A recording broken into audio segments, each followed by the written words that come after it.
नमस्कार विद्यार्थी मित्रांनो, आज आपण पाहणार आहोत कंटिन्यू प्रपोर्शन. कंटिन्यू प्रपोर्शन म्हणजे पारंपरिक प्रमाणात. Let's consider the ratio 4:12 and 12:36. They are equal ratio. In the two ratio, the second term of the first ratio is equal to the first term of the second ratio.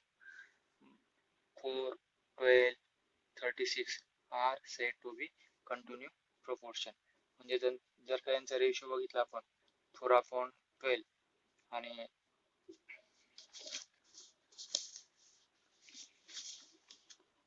4/12 आणि याचा दुसऱ्याचा याचा 4/12 आणि 12/36 त्यांचा ratio हा काय तो 1:2. इथे सुद्धा 1:3 येतो. याचा पण रेशो 1:3 जे हा कसा झाला इक्वल रेशो झाला. मग तिथं if A/B is equal to B/C then A, B, C are in continue proportion. Cross multiplication केलं तर AC is equal to B square, then dividing both side by BC we get, जर का परत BC ने जर का deviation केलं तर आपल्याला परत ते मूळ रेशो मिळतात. A/B is equal to B/C. मग B square is equal to AC, then A, B, C are in continue proportion. When त्याला काय म्हणतात, when A, B, C are in continue proportion then B is known as geometric mean. B काय आहे त्यांचा geometric mean आहे. of A and C or mean proportion त्याला म्हणतात. mean proportion सुद्धा म्हणू शकतो आपण. तर मध्यम पद of A and C चा.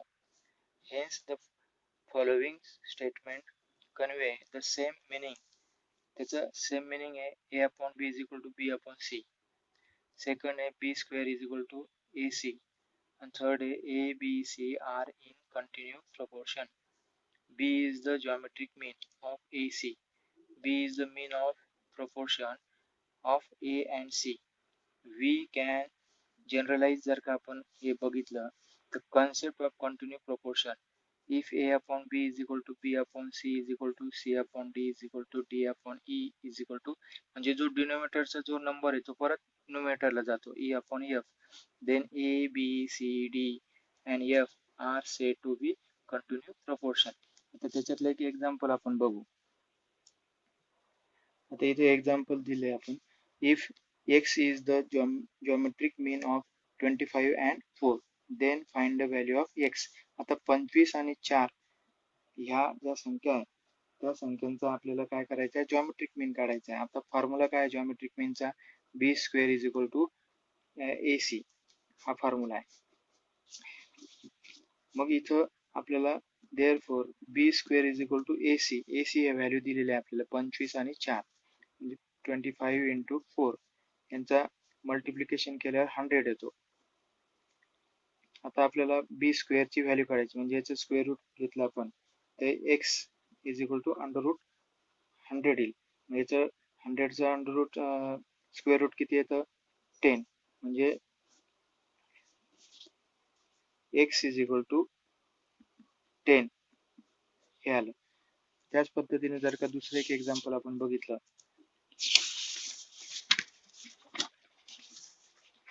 इथे दुसरं एक्झाम्पल दिलेलं आहे.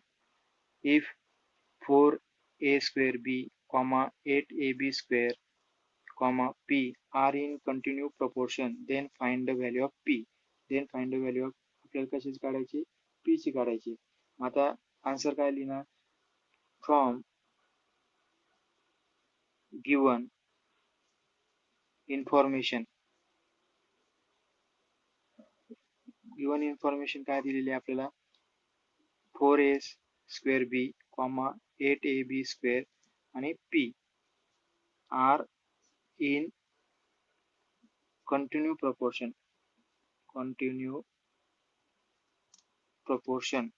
म्हणजे प्रमाणात आहे, पारंपरिक प्रमाणात आहे. आपल्याला काय करावं लागेल, A/B आणि मग B/C, म्हणजे जो आपला फॉर्म्युला आहे A/B is equal to B/C याप्रमाणे.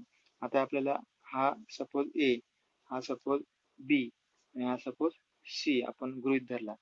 तर मग इथं व्हॅल्यू आपण पुटअप करणार. ए म्हणजे 4a² B upon B, 8ab² is equal to B upon C. मग बी ची व्हॅल्यू परत 8a² बी आणि सी ची व्हॅल्यू आपल्याला दिलेली आहे पी. सी ची व्हॅल्यू काय आपली पी. आता इथं काय करायचं आपल्याला, cross multiplication.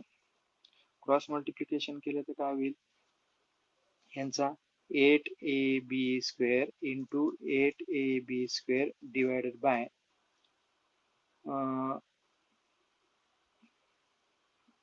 p is equal to आपण डिवायडेड बाय 4a² b या पद्धतीने. आता इथं कॅन्सलायझेशन केलं जर का, इथं a² आहे, हा एक a गेला, हा एक a गेला, इथला b एक गेला, इथे एक b राहील, इथे b एक राहिला, इथे 4 1 4, 4 2 8. आता इथं राहिलं 2b² इंटू 8b, 8b यांचा जे कोएफिशियंट त्यांचा मग आपण मल्टिप्लिकेशन केलाय. 2 8 16, b² इंटू b, b³. मग p ची व्हॅल्यू किती आली, 16b³. म्हणजे अशा पद्धतीने हे आपल्याला कंटिन्यू प्रपोर्शन मध्ये एक्झाम्पल सोडवावं लागतात. तर त्याच्यामध्ये आपण पहिले काय काय आपण बघितलेले रूल बघितले. हेवा a upon b is equal to c upon d हा पहिला, b² is equal to ac, cross multiplication केलं यांचं. तर लक्षात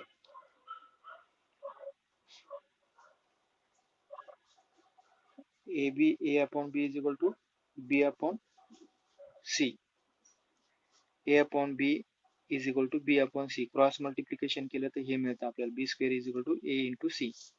मग a b c are in continue proportion.